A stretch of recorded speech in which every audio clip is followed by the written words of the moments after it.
community. We are the Government Procurement Innovators, better known as GPI. We are your solutions for, for federal procurement. Happy Juneteenth, everyone. We're going to begin to celebrate what our ancestors have done in understanding. Um, this coming up will be our celebration of our freedom. And the first lesson and first thing that I would like for everyone to write down is, what is your why? Why are you interested in this space? Why?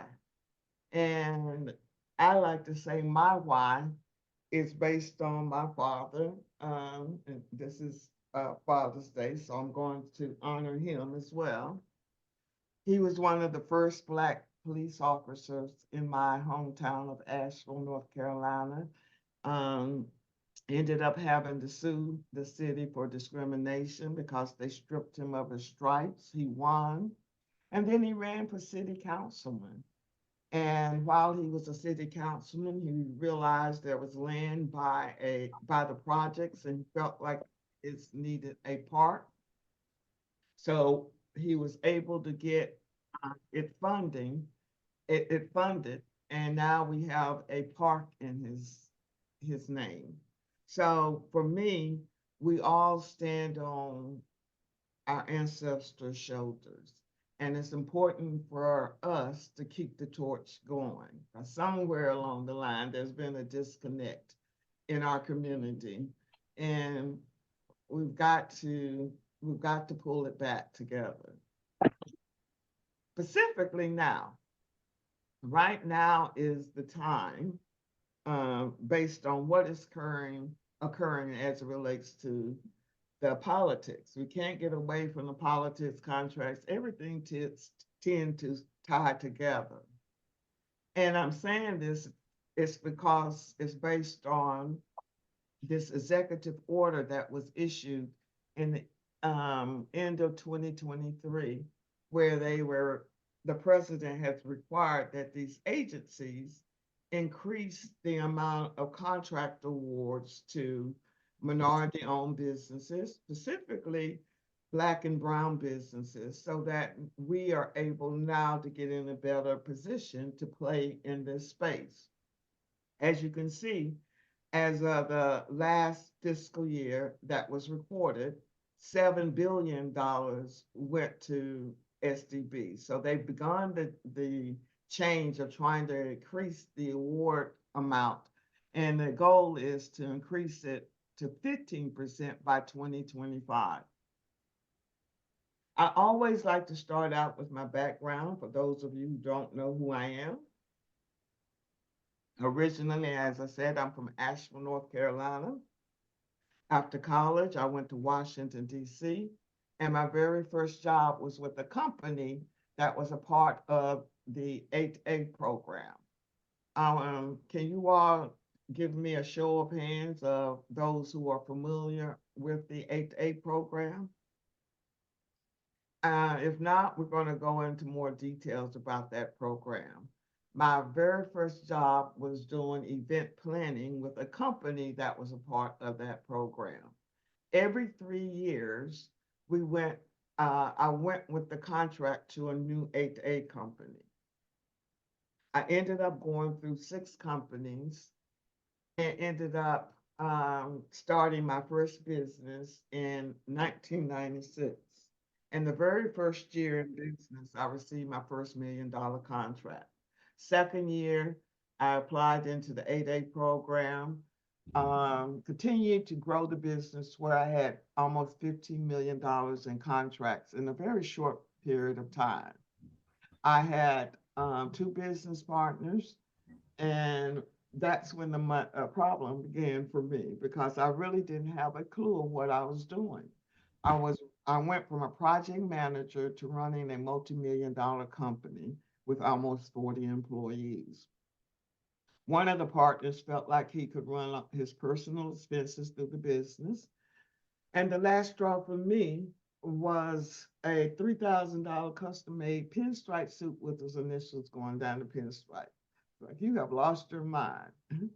I ended up having my assistant to do an audit on his account. He, in turn, takes her in the elevator, threatens her. I terminate him. He then conspired with two employees to sue me and the other partner for sexual harassment. After 2 years of attorney fees, 125,000 in attorney fees, 100,000 to buy him out, I had no more operating cash. So I ended up closing the business in 2005. And it really pushed me to my new passion because I realized I was training small businesses on how to run how to manage a small business. So I volunteered for 2 years as a score counselor.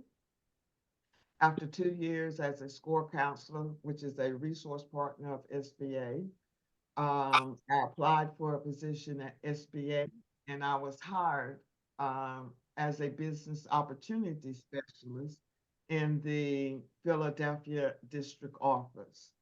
My job was to service the businesses that was a part of the program. But that office was also the office that processed the 8A application. So it gave me an insight of exactly what they were looking for businesses applying into that program. Um, after 4 years there, wanted to get closer to my home in North Carolina. I relocated here to Atlanta in 2012.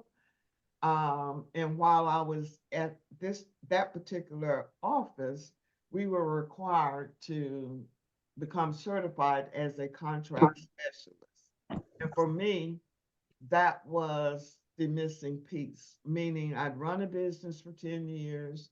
I'd worked at SBA for 7 years, understood their operation, but I wasn't quite sure of what the government was looking for when they were putting solicitations out.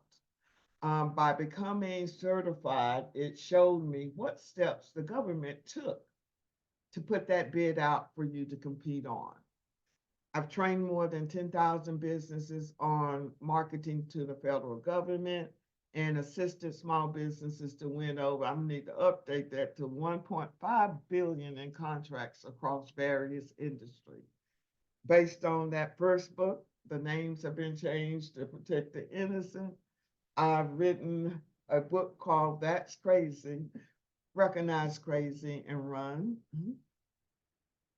So what is the small business challenges in this space? What I saw working at SBA they would come to SBA and we'll give them this workshop, go register, do this, get certified. Everyone's excited is because it's great information, but no one is really sure on how to connect the dots. And it's the same thing with these government agencies. When you look at SBA, no one really understands their operations. And I will consistently say, unless you've worked on the inside of SBA, no one understands their language or their processes. What are some of the barriers? Again, understanding government language as a whole. The government and working with a lot of these agencies, they assume you understand what they're talking about. They talk in acronyms. It's a whole different language. Understanding the processes. Once you determine what certifications you are eligible for, what are the documents that I'll need to apply. Also understanding that these agencies and these websites are not connected. Nobody talks to each other. So that's where the challenge begins, and half the battle is understanding the government. So based on that, that's what made me leave SBA in 2015 to create this program based on lessons learned and what I saw working on the inside. No one was connecting the dots. No one was talking about the business side, and everybody just wanted to jump in and get contracts. So for me, this program was really based on my lessons learned. And the first lesson I learned was not to limit your business. When I won that first contract, my mentor, doing event planning, and I was marketing my business as event planning, my mentor asked me, why are you pigeonholing yourself? And when he said that, it made sense. Based on those 5 companies or 6 companies that I'd gone through, and I looked at their business model. I watched and understood the ones that were successful. So I changed my business model. I became a management consulting firm, and I created an event planning division. I had an IT division. I had a publication division. I had a database division because I was outsourcing each of those services in order to do the events for the government. And what I realized with a lot of SBA's resource partners, they'll tell you, stay in your lane, stay in your skill set. And once I received that first $1 million contract, I was no longer doing event planning. I had to learn to manage the business. So what we train you in the first module of our program is how to create a business model that's going to be sustainable and not necessarily on your skill set.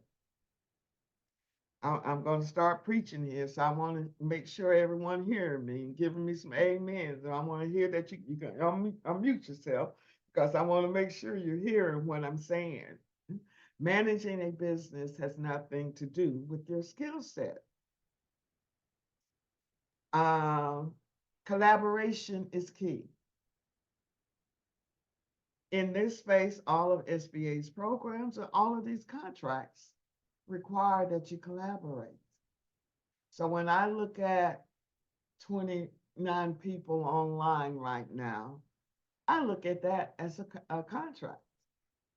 But what I realize, no one is teaching us how to collaborate. What type of legal agreements do I need when I get into these arrangements? So in the second module, we put you into teams.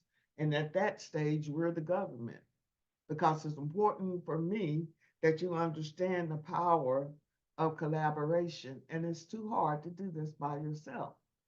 But if we're all speaking the same language, then it becomes easier.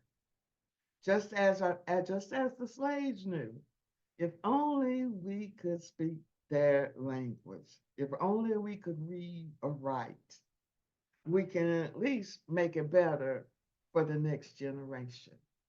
And so for me, collaboration is so important, and we've got to learn to work together.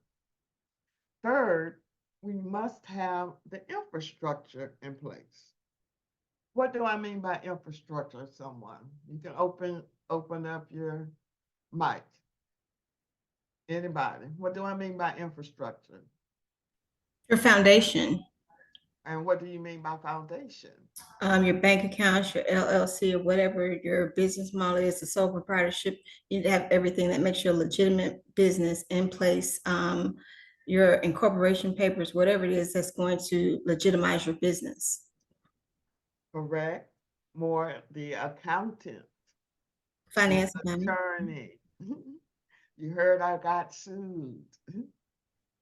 So anybody that's currently in business or before you get your first contract, you need to make sure that you have employment, practice, liability insurance. Had I had that insurance, that would have covered my lawsuit. What kind of insurance are you speaking of? If someone could write that in the chat for me. Employment, practice, liability insurance. That's an insurance policy that's outside of your general business umbrella insurance. No one told me. So my goal and my whole program is based on what I wish someone would have told me in that first business.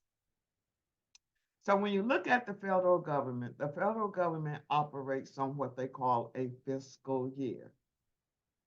from October 1st to September 30th. So for you as a small business, there's a peak time and a downtime for you to market to the government.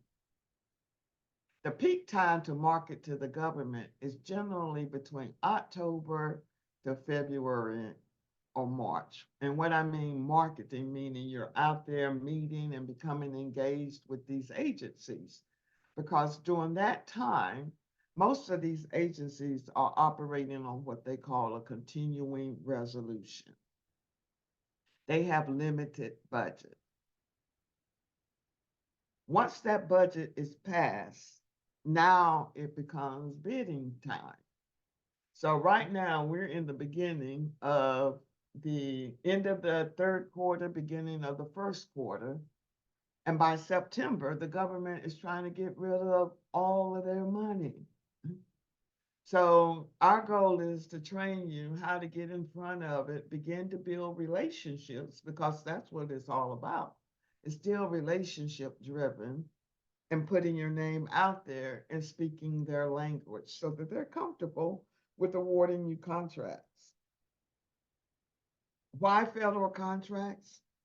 Because every year the federal government set aside specific contracts, contracts for small businesses. SBA keeps a scorecard and they grade them each year. So 23% of contracts are set aside just as a small business. 5% if you're woman-owned. 5% if you're small, disadvantaged in the 8A program. 5% for service disabled, veteran-owned. 3% for HUBZone businesses. And so what that means for you, the more certifications you have, the more you're helping the agency achieve their goals. As an example, if you receive if the agency awards you a contract of $100,000, that agency now gets $100,000 credit towards their goal. Let's say you're a woman-owned small business. Now that agency gets $200,000 credit towards their goal. So the more certifications you have, the more you're helping that agency achieve its goals. If you look over here, every year, SBA will track how these agencies has done as it relates to fulfilling their goals. And they will advertise who made their goals, who didn't make their goals. So part of our strategy is maybe targeting those agencies that didn't meet their women-owned small business goals. Because as you can see, they fell short. You can see they fell short here. But you can also see the amount of dollars that are going into each of these programs. It's a whole lot of money out there. What I realized when I left the DC area and went to Pennsylvania and even came here to Georgia was that people outside of the DMV area had no clue. And I knew there was an issue specifically as it relates to this 8A program.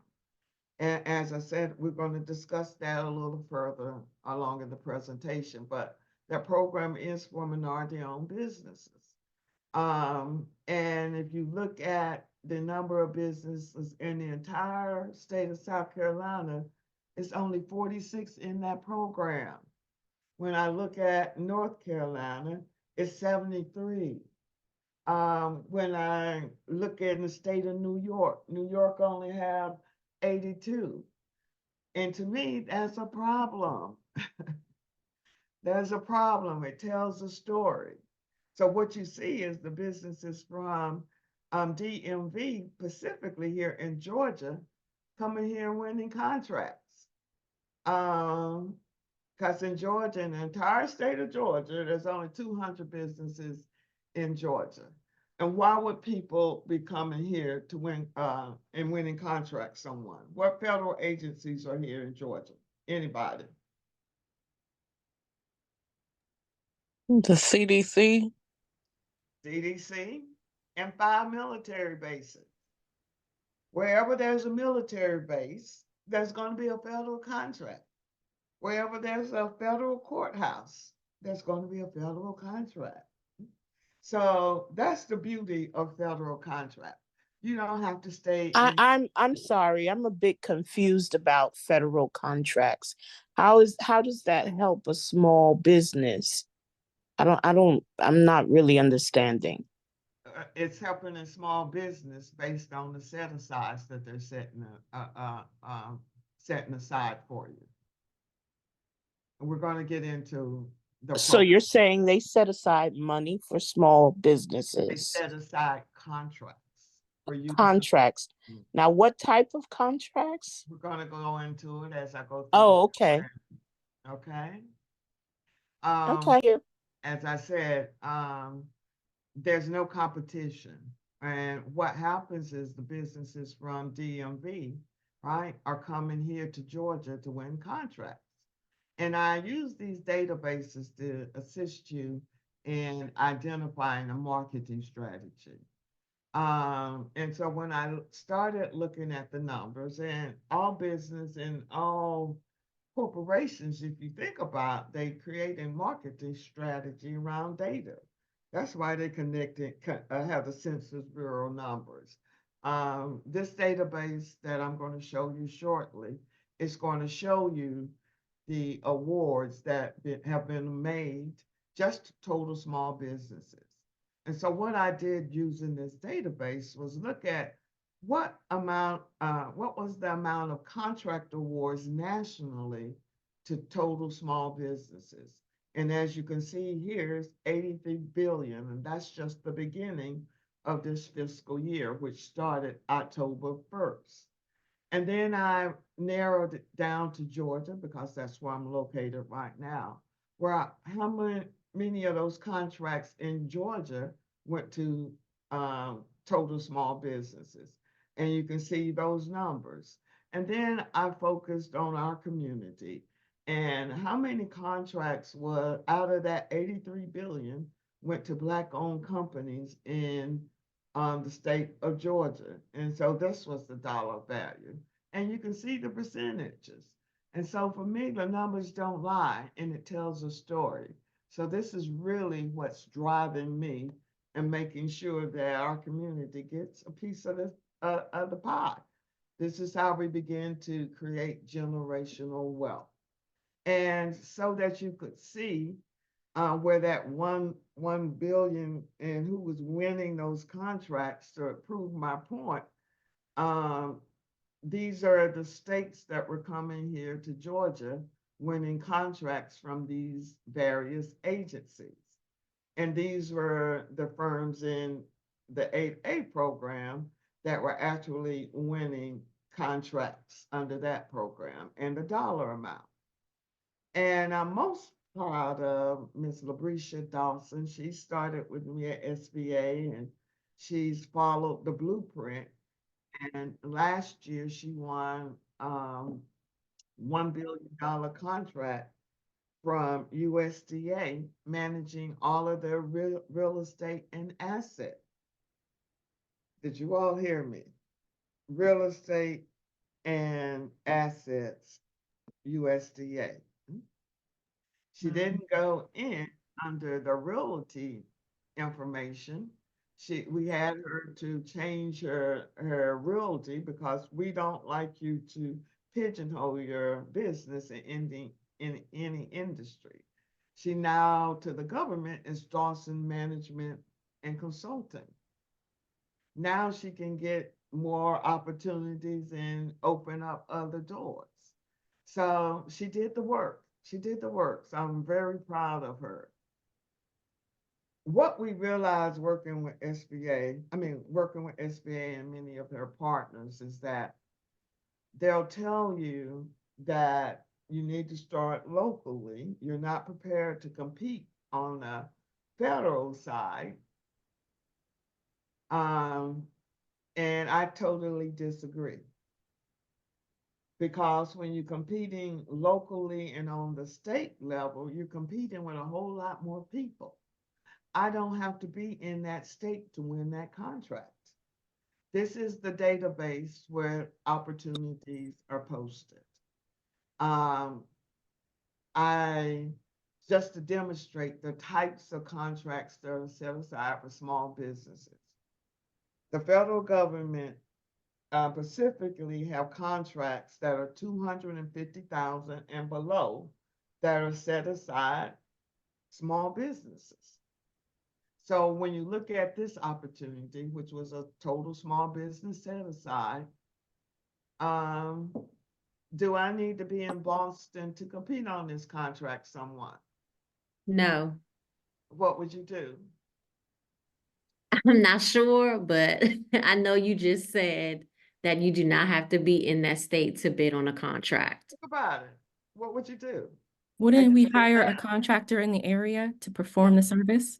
That's right. You're gonna find somebody, you're gonna get 3 quotes, just like you planning a party, all these banners, and make sure that they're able to service this amount in volume. These are the types of opportunities that are set aside for small businesses. Right here. This is in for Louisiana. You see what they need?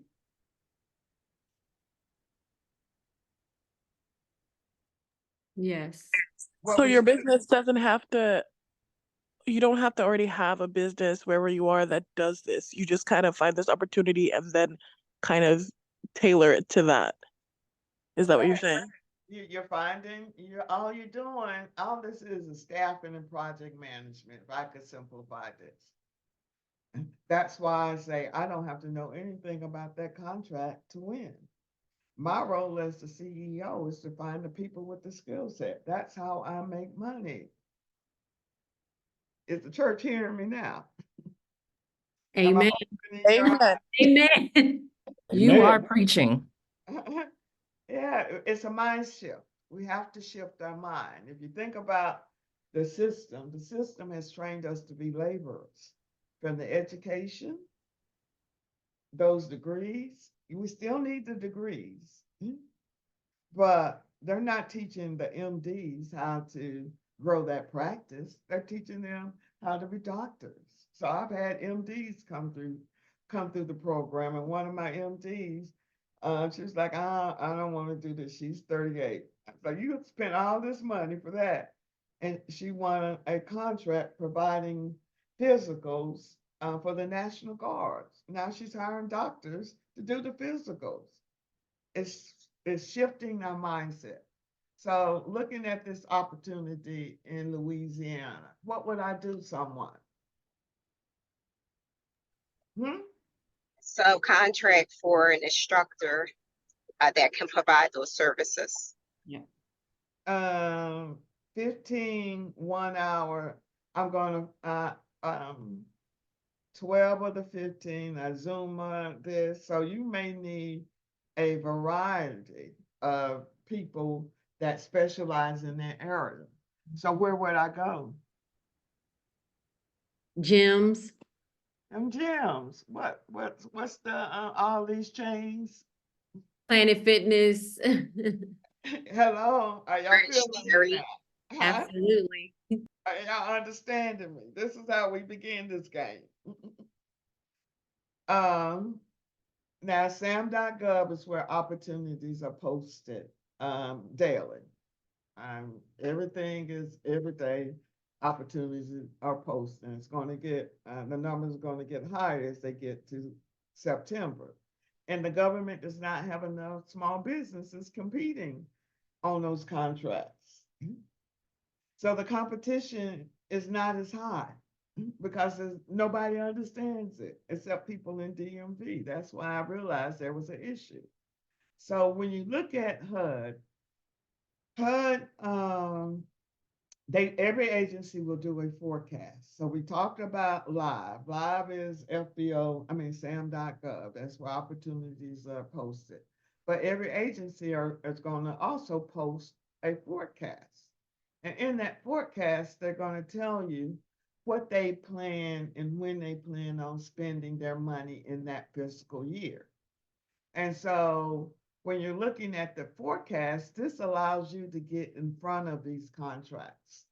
Meaning you can start gathering up your vendors' information before those opportunities come out, because once it's posted, they can't talk to you. And again, everything is public. That's what I love about the government. So now you're able to build relationships with these agencies. You can see the ones that are new. You can see the industry that they're looking for. They're telling you when they anticipate posting it, when they anticipate awarding it, and the length of the contract. So right here, Miss Lawrence Wilson, and this is a new contract. They're looking for retirement plans. So now I'm able to start reaching out to Miss Wilson before it's posted and ask her, well, how many do you anticipate having for that first year? Because this is only a 1-year contract. When they say base, that means 1 year plus option year. Now you're in a position to already have your quotes.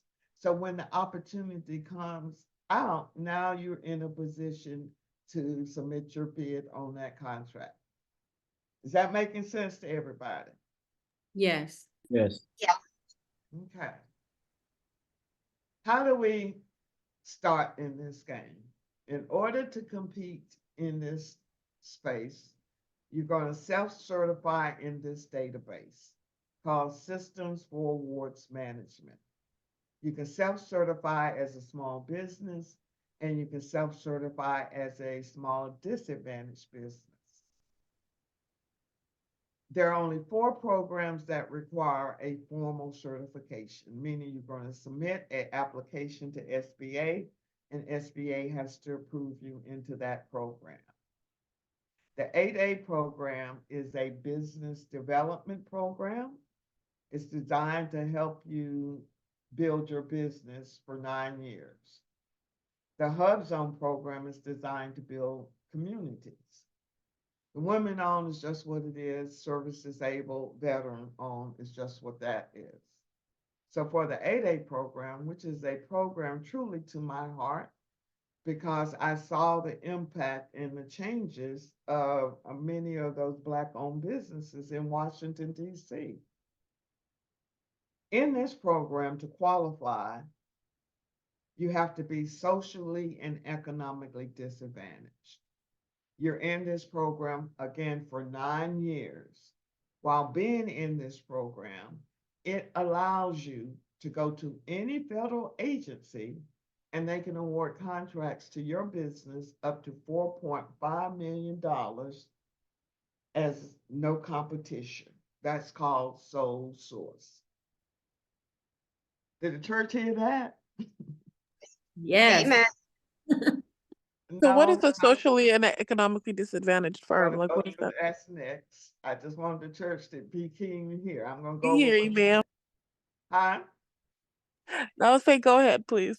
Yes. And for me, how we play this game, I have one of my proteges who's followed the blueprint perfectly. She's been in the program. She's getting ready to graduate this year. She's got about 75 million in contracts now. She leveraged that to go and get a contract with Amazon. Her background was real estate. Now she's doing development in her country at Guyana. But 3 years ago, her son came out of the military and he was like, Mama, what you doing? And so I said, get him started. He came through the program. She started subcontracting to him 3 years ago. Now he's in a position to become in this program too. Now her 23-year-old who just graduated from college with an international business degree, saying mama and brother saying, well, I want to get in the game too. She's now coming through the program. This is how we truly create generational wealth. So that means that potentially 27 years while this program is here, that you have access to these $1 million contracts. Did y'all catch that? Amazing. That's amazing. Yes. Does that make sense? That's beautiful. Yes. Okay, this is the game. And so married couples, um, same philosophy. And have a partner start their business. What you do behind scenes is behind scenes. But when they graduate, now you already have somebody in line to keep these contracts going. That's what makes Yes. sense. Hmm? I say, yes, that's key. That's what you have to do because you can't do it all. That's the team. HUBZone. That's based on where your business is located. As long as your business is located in one of these areas that's been designated as a hub zone and 35% of your employees live in a hub zone, then you can apply into that program. For the 8A program, the social component of the program used to require that you are a member of any one of these ethnic groups and a U.S. citizen.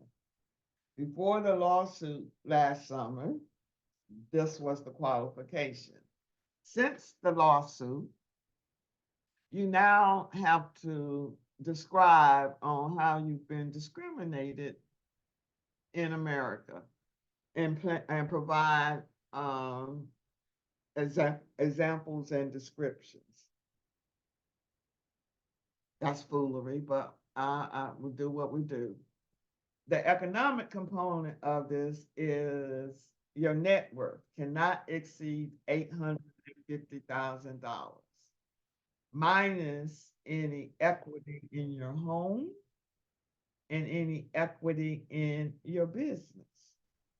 So if you have any real estate properties, that's going to be counted. The equity in those properties are going to be counted against you. Do I have any real estate agents online? I'm a real estate investor.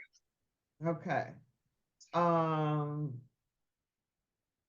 As long as you have that entity under a holding company, I'm okay with that. But if you're an agent or a broker for this specific program only, they do not accept brokers. What I tell everyone in that space is that you want to come in under this one specific industry code. And that industry code is 541611. And that's really what a lot of you all will be falling under. That's the management consulting code. That's a catch-all code. Because again, the mindset is not necessarily pigeonholing yourself in any specific industry. But for brokers and agents, you cannot come in using that code. So you have to make sure on your tax return that that code is not what's being added.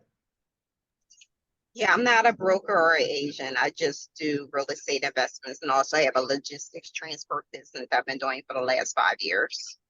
Okay. Also, you cannot have, well, you can, but you're not going to get in this program. When you have multiple companies, that become a challenge for me at SBA because now I have to find all the money because I got to make sure that you don't, all those entities that you have and associated with your name does not exceed this 850,000. And if you have revenue coming under multiple entities, then SBA's viewpoint is, well, if we're going to give you 9 years access to these $1 million contracts, you cannot be working under some other entity with other revenue come in. We want to make sure you are full-time and committed to this entity. Makes sense. Okay. Any questions? Anybody? Y'all still with me? Yeah. Still here. Yes. Can you repeat the code again? I think that's the NAICS code. What code did you say? 541611. Thank you. This the HUBZone program, there's no term limits. And hear me now with that 8A program. I do not push people in that program until you have won contracts on the outside, until you have a strategy. I was servicing 40 businesses a year in that program. Out of the 40, only 5 or 6 was winning. And I even met someone today. She said she went the whole 9 years and never won a contract. You only have one time to be in that program. So my goal through what we've created through our program is that you're walking in the door with guns. You're not wasting any time and you're taking full advantage of the 9 years. This program, there's no term limits. You just recertify every year. In this program, you also get access to competitive and sole source contracts. The rules is that your principal office must be in a HUBZone and 35% of your employees must live in a HUBZone. The whole purpose of this program is to build communities. Your office and your employees does not necessarily have to be in the same location, just as long as you're meeting that 35% qualification. If I'm just the only person in my business and my home-based business is in a HUBZone, then I qualify for that program. The difference between this sole source program and the A program, in order for the government to do a sole source award in this program, women's program, and the veterans program, they have to make sure that there are at least 2 businesses that are qualified to compete on these contracts. And that's called the rule of 2. So the goal is, again, they have limited competition. People aren't really competing. So let's say 2 of y'all submit on that contract. So if you submit on that contract, you're trying to force the government to do a direct award to one of the 2. And y'all just cut your deals. This is how we work together collectively. This is the map. If you take us, scan that code, you put your address in, it's going to tell you if your business or your home is located in a HUBZone. And HUBZone does not necessarily always have to mean the hood. It's based on where that area is. And as an example, here in Atlanta, this is downtown, and this is where you have a lot of the Hyatts, the Marriotts, Ritz-Carltons, but this is where it's a HUBZone. That's where I used to work. That's where SBA's office was. And the reason it was a HUBZone is because there was a homeless shelter around the corner. So the HUBZone program to me is like what Magic Johnson did. His goal, he went into urban areas, built up, partnered with Starbucks, and hired from within. The women's program is broken into 2 components, the EDWOSB and the WOSB. The ED is mirroring the 8A program. It's based on you being economically disadvantaged. And that's where a lot of the challenge comes too with these programs. So for the 8A program, you're registering in just certified.sba. For the HUBZone program, is another database. For the women's program, this is the website for registering. This program is still relatively new. You can self-certify, not self-certify, you can upload your information or your application into this database, or you can use any of SBA's third-party certifier.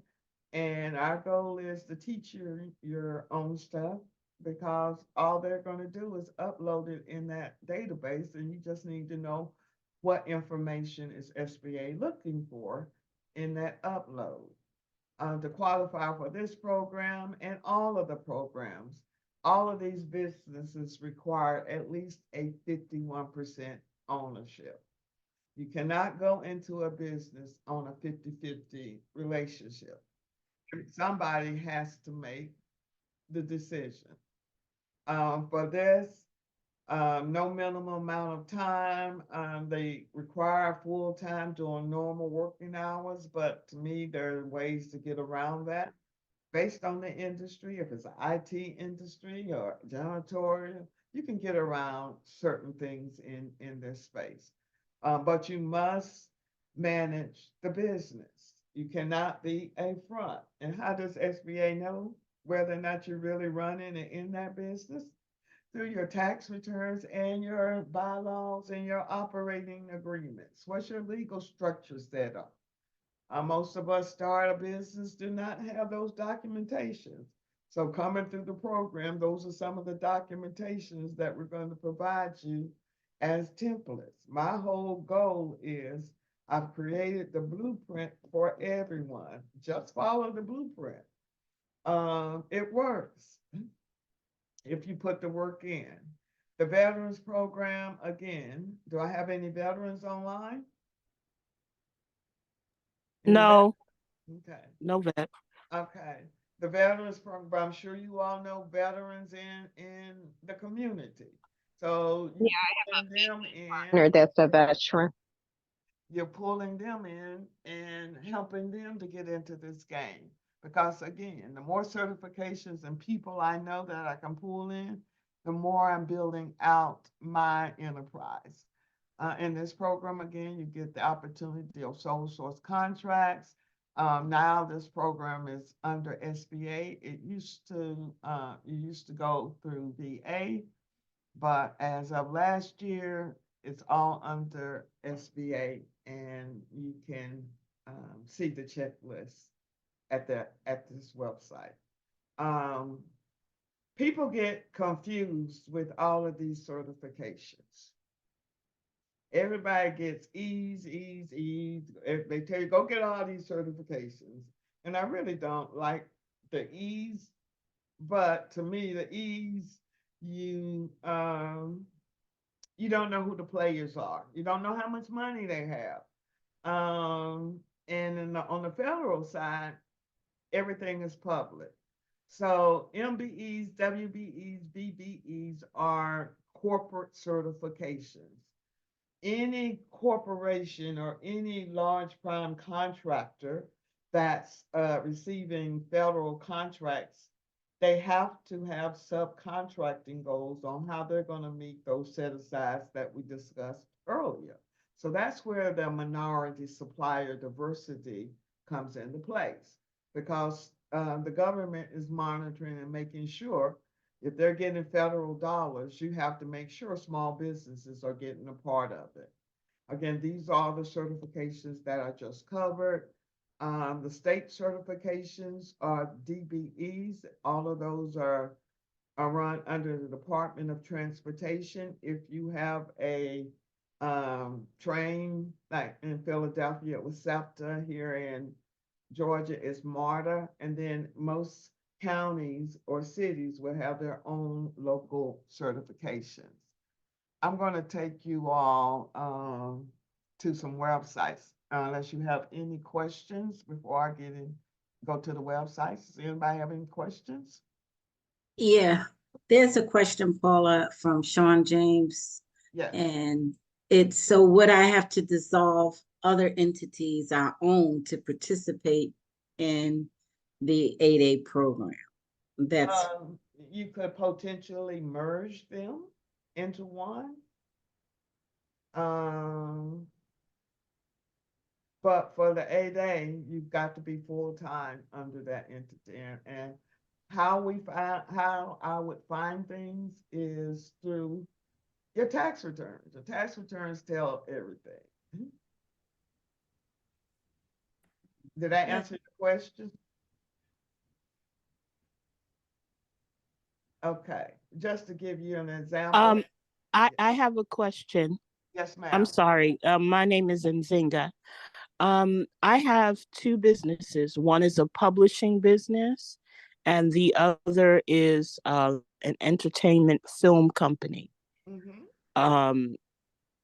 How would I apply, these artistic businesses to? The to government. government buys everything. And again, as you're looking at social media, again, everybody's management consulting. You don't have to pigeonhole your skill set in here. My goal is to teach you how to manage it. So you look at entertainment and what you're doing. Government buys everything.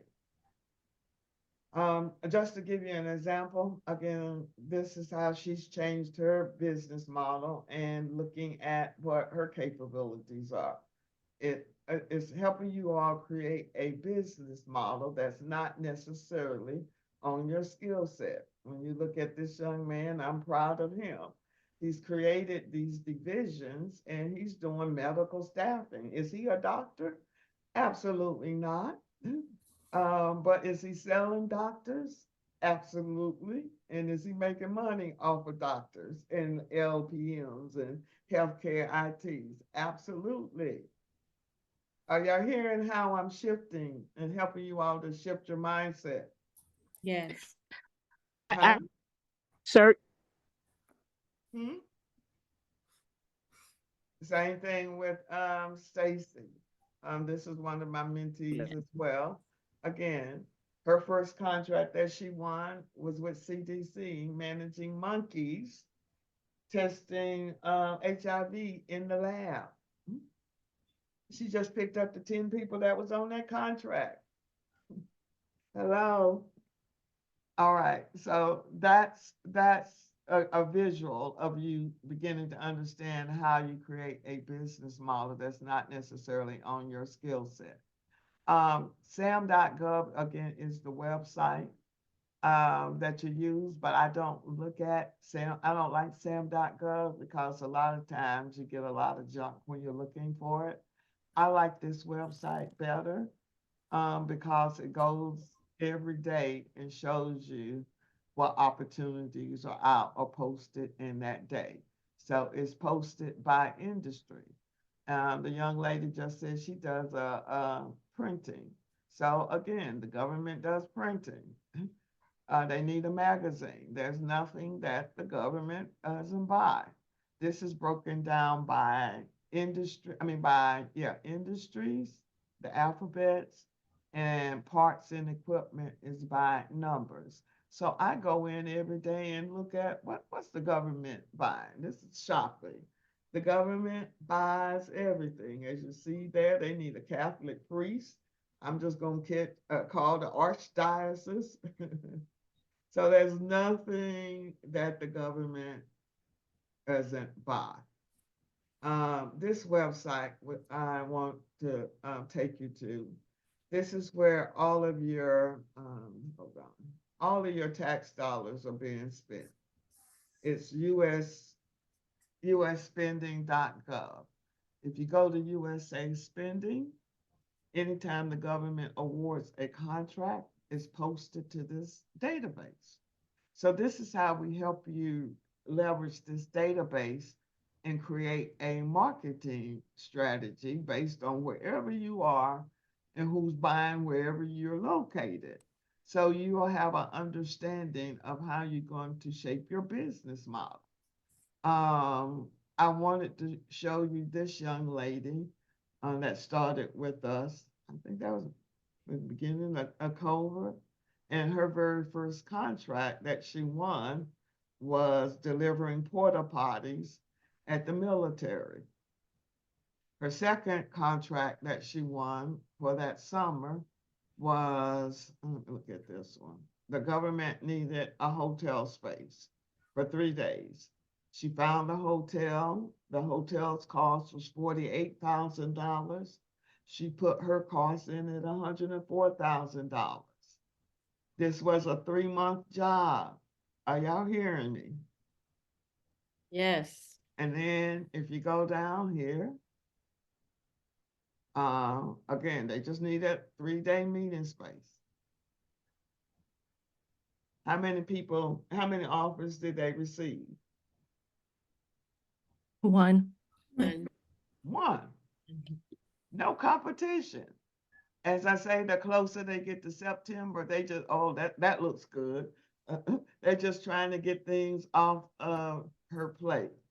So right now, again, she's in Georgia. This was a landscaping contract in Miami. Does she have to know anything about landscaping? No. And this was each year, this is what she's getting off of. She still has to be involved as managing the subcontractor and making sure the jobs is complete. And this one, she had a little bit more competition. I'm just trying to get you all to understand how you get out of your comfort zone. And this one was for a contract in Hawaii, right? Picking up their laundry off the ship, dry cleaning surgery services. Hawaii. She's not in Hawaii. And on this one, she only had 3. So my goal is to widen your thought process. This is the website. When I created GPI, my whole goal was to create a community. So, and we're tracking by each state. So if you're in, I heard somebody in Texas. If you're in Texas and you see a contract in Georgia, you see all these businesses that'll come through the program that's speaking your language, that understand the power of collaboration. And the whole goal is to begin to work together and take back our powers. Our program is a 18-week program with a live instructor. We have to have a minimum of 15 to start. We cap at 25, and it's on a first come, first serve. In the first 6 weeks, you are, even though you may have your business started, everybody starts at the same place, because it was important for me that you understood what SBA is looking for. Again, I'm not as focused on going and winning contracts. Yes, that's the end goal. But if you don't have your foundation established, winning those contracts aren't going to be any good for you. I want you to understand what you're getting into. So in that first business, I created templates. You don't have to reinvent the wheel. In the second module, that's when we're putting you into teams. We're the government, and you understanding how to collectively deliver a response to the government. The third module is all around the All Small Mentor Protege program. My goal would be that you identify a mentor through SBA's All Small Mentor Protege program, and then become certified with in the 8A program. Because now you're walking in with somebody else's juice. Yeah, I don't know what I meant by that. Do y'all understand what I meant by that? No.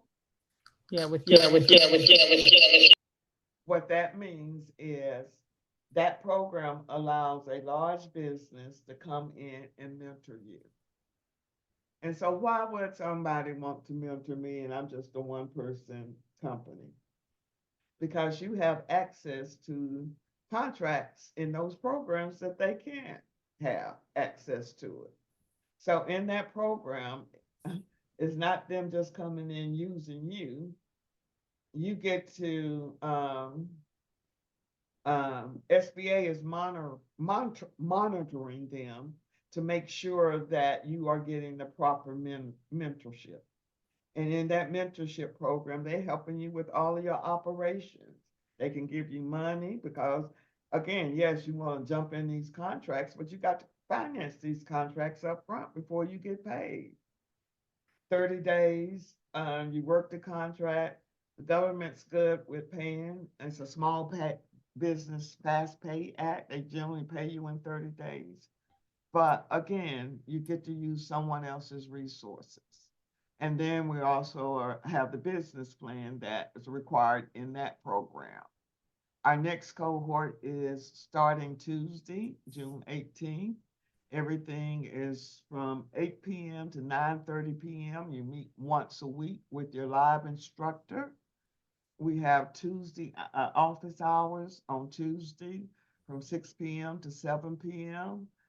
We have lab sessions for those who may need assistance with homework assignments, because every week you're going to have homework and lab assignments. This is truly set up like a school. You have midterm exam, but everything is applicable towards your business. All the templates that we provided, so you don't have to reinvent the wheel.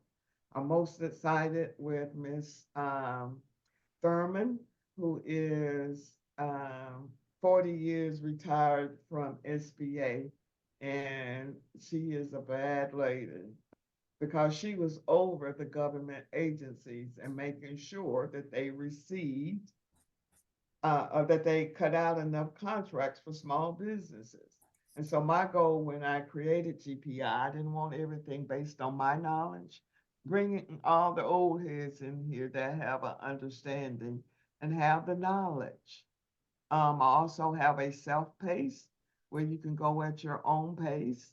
They are all pre-recorded, but you also have access to the office hours and the lab sessions. These are the deliverables that you would be required to complete based on the first module, the second module, and then the third module, we go into teams. I also forgot to do this because everybody wants to know, well, how do I make money in this space?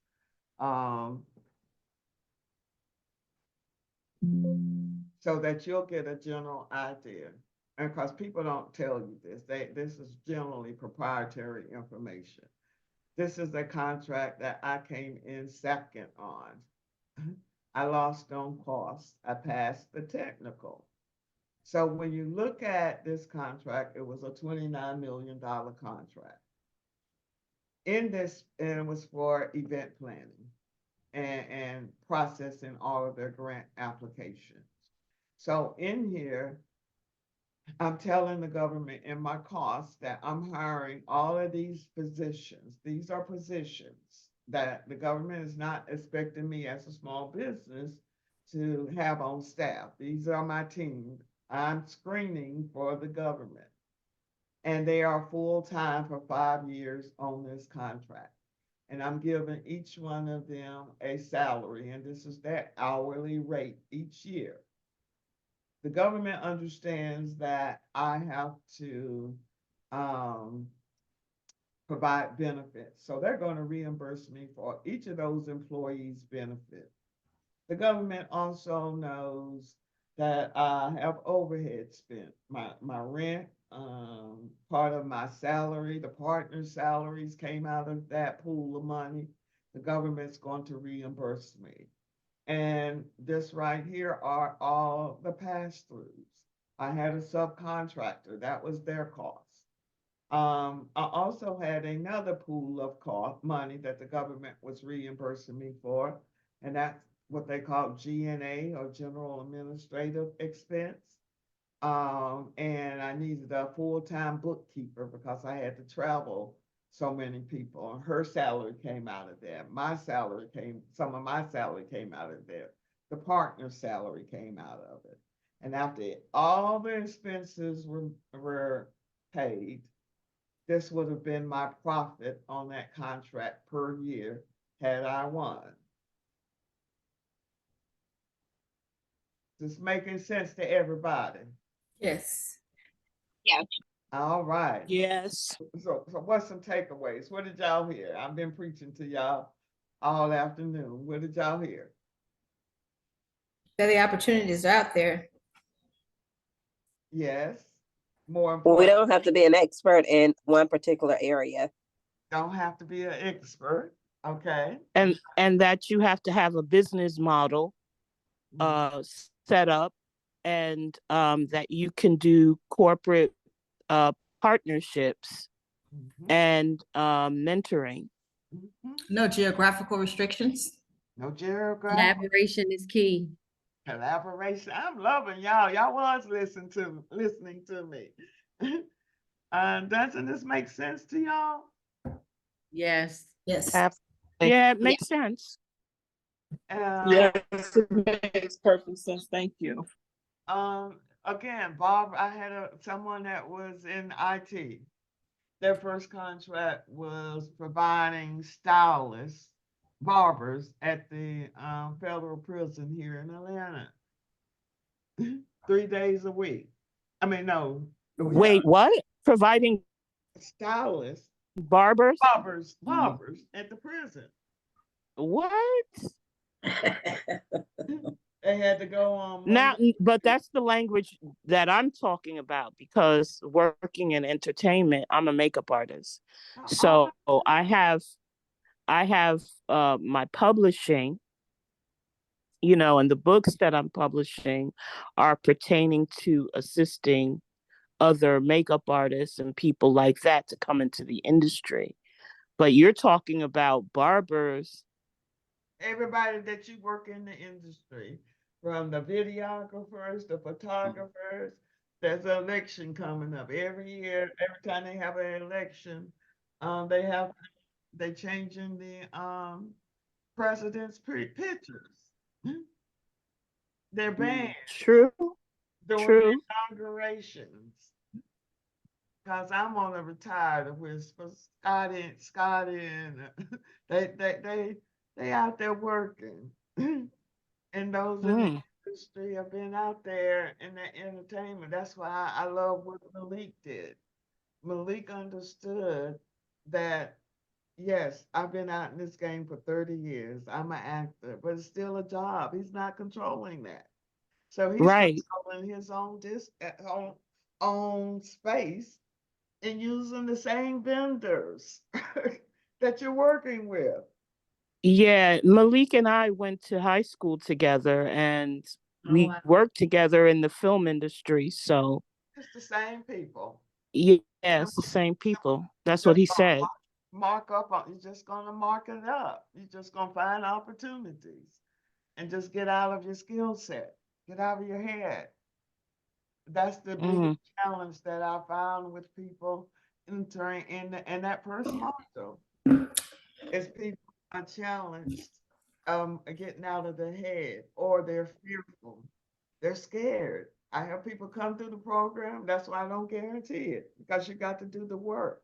They get all the knowledge and get fearful. And you're gonna make mistakes. That's life. I made mistakes. I lost $1 million company. But I had to in order to learn. That's the only way we're gonna learn. What if you don't have a business already set up, but you have an LLC, right?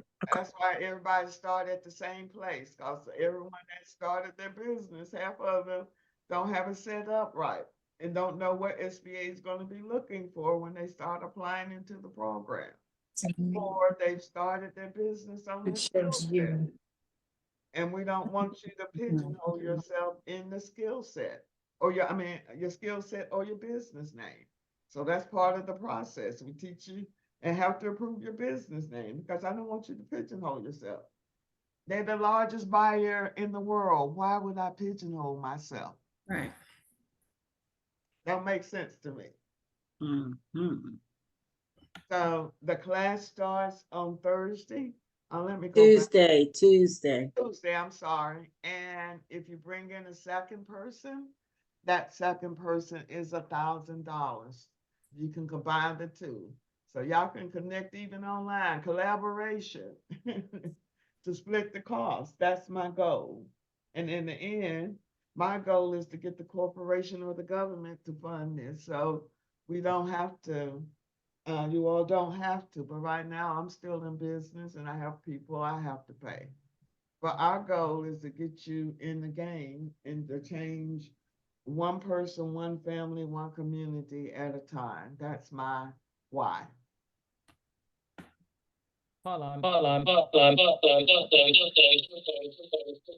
Yes. I'm getting feedback. Getting a lot of feedback. I have a question. Yes, ma'am. Um, if your business, like for example, my business has been set up for quite some time, and where it says business ready, we've gone through all the processes, everything is set up. But is there can we contact your office, I guess, on Monday prior to signing up, just to Yes, ask some questions, making sure we are correct? yes. Okay, thank you. Can you, Dina, did you put that information in the website? What information? In the chat, the phone number and the website. Yes, and I put the flyers in there too, and the website in there. I'm gonna put it in again now too. Because someone asked, will there be another cohort? Yes, Miss Tandela, yeah. There will be another cohort. In I'm gonna August. uh, Okay. okay, you guys hang on just for 1 second. Oh, I mean, snatch up anything that's in the chat that you do need. Okay, ladies, good evening. I have a question. I just want to make sure that I'm hearing this correctly. I put it in the chat, but I don't think it was answered. So is it correct? My understanding is that you have to be full-time in the business. You cannot be employed in any other capacity in order to qualify for the program. Is that correct? For the 8A program. Oh, for the 8A program. 8A, they do look at it for the economically disadvantaged, they do look at your tax returns. You have to upload those in the database. That's how they determine what you're doing. Okay. So if you're employed as another full-time, then that would more than likely disqualify you for the 8A. Yeah, you can still compete as a small business. I don't tell you that just quit your job and jump into this. No, you build on it. You make this your part-time business with the intent of making it full-time by getting some contracts. That doesn't preclude you from going after the low-hanging fruit. Okay, very Does well. that make Thank sense? you. Yes, thank you. I have a question. If you're a federal employee, does that conflict with anything? Just a question. That varies by agencies. Okay. I always tell people to go to the code of ethics. I've had a lot of federal employees. They can't stop you from taking the training. But every agency, nobody's the same in the government. Right. But there's still ways that you can still work. They can't control your whole life. Right. Thank you. All And do right. you have to be a U.S. citizen? Can you be a permanent resident? You have to be a U.S. citizen. Okay. Miss Paula, can you hear me? You have a Diane. computer on and your phone. Yeah, that's Diane. Yeah, that's why we get the feedback. Miss Diane, you're gonna have to cut one off. I can't hear you, or put it in the chat. Yes, Diane. If you can put your question or comment in the chat, because there's a whole lot of feedback that's coming through. Okay. I've kept everybody over time. Yes, and everyone stayed for the most part And on I the super appreciate it. sensational Saturday. So I think all the questions. Any last questions? Speak now, forever. Yeah, Close the just one more. Sorry. So now the women's program and the HUBZone and all that, that's under 8A. No, those are all Okay. separate programs. Ah, that gotcha. we talked Gotcha. about. Oh, perfect. Small Okay. business, woman-owned, 8A, HUBZone, veteran. I have a question. So, looking at the list with the three, I'm trying to flip back and forth. So, I'm already like WOSB certified and looking into doing HUBZone. I guess my issue is more so, of course, that means I'm already SAMS registered, have a DUN number. I pretty much everything under step one or phase one. I guess my issue is more so once you've done all that, just getting overwhelmed with doing the searches. So when you were saying earlier about a business plan, so I guess my question is, would you recommend this program even if I've already completed Yes, everything ma'am. under step one? Okay. Ma'am, because everybody misses a part because Okay. everybody is separated. Even with your profile in SBA's databases, it's different than SAM.gov. I want you Okay. to be uniform, and I don't want you to, again, pigeonhole. And I want your, in the business ready module, I'm helping you to match your keywords with the government's keywords. Got it. Okay. Okay. Make Thank sense? you. Yes, ma'am. Thank you. Okay, and real quick, Miss Paula, Uh-huh. Diane's question is, as a home care agency owner, can I participate in the programs? We do have a contract with the VA and Medicaid. Oh, yes, you already just said. You're already participating, so you have the past performance, but I would again not pigeonhole yourself in that space. The government is wide. Yes. And already, look at that, someone responded and said, hey, Diana, I support home care agencies. Can we talk? That's what we're talking about. Collaboration, connecting, and building relationships. And so very good. And we're going to be shutting it down. A video will be sent out within 24 hours. So the replay of this, pass on the word, grab everything you can now off the chat. I see people are sharing phone numbers and things. Grab it now.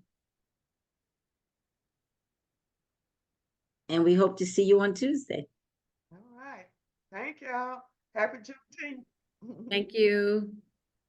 Thank you for this information. I appreciate it. Yeah, and I hear all of that Thank New you. York up in you and Zinga. As soon as you started Well, talking, it's I wanted to say, what borough are you from? well, I'm really from the British Virgin Islands. Okay, but I hear both of it. Yes, most people say that. Yes.